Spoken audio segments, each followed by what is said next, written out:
Hurmatli do'stlar, Xorazm viloyatining markaziy stadionidamiz va maydon markazida turibman. Bu yerda futbol uchrashuvlarini o'tkazish uchun barchasi talablarga javob beradi. Chim sun'iy bo'lishiga qaramasdan sifatli chim to'shalgan bu yerga futbol muxlislari o'yinlarni bemalol kelib stadiondan kuzatishlari va o'z sevimli jamoalariga muxlislik qilishlari mumkin bo'ladi. Markaziy stadionda o'tayotgan uchrashuvlarni kuzatish uchun 12150 tomoshabinga mo'ljallangan o'rindiqlar juda ham qulay o'rnatilgan va stadionni qaysi burchagidan tomosha qilishingizdan qat'iy nazar siz bemalol o'yinni kuzatishingiz mumkin bo'ladi.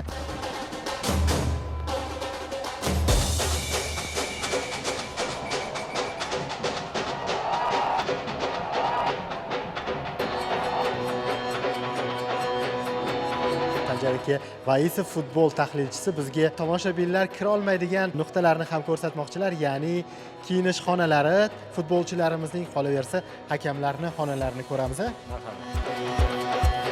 Mana shu yo'lakdan professional futbolchilarimiz kirib kelishadi. Sanjar aka, bu xona haqida. Bu hakamlar xonasi.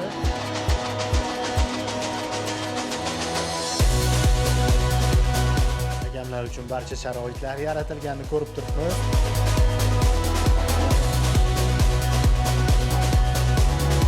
Muhim uchrashuvga birinchi qadam aynan kiyinish xonasidan boshlanadi.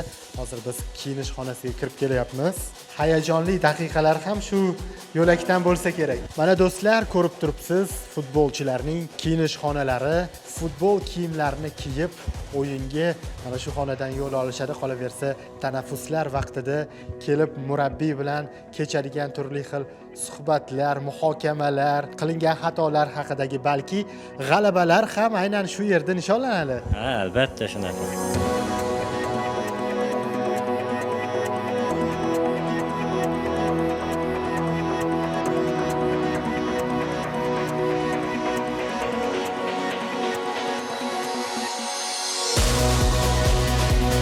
Nufuzli mehmonlar stadionga tashrif buyurishganda muhim uchrashuvlarni mana shu xonadan o'tirib kuzatishadi.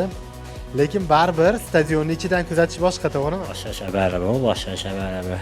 Eksklyuziv tarzda sizlarga VIP kuzatuv xonalarini ham ko'rsatamiz, marhamat.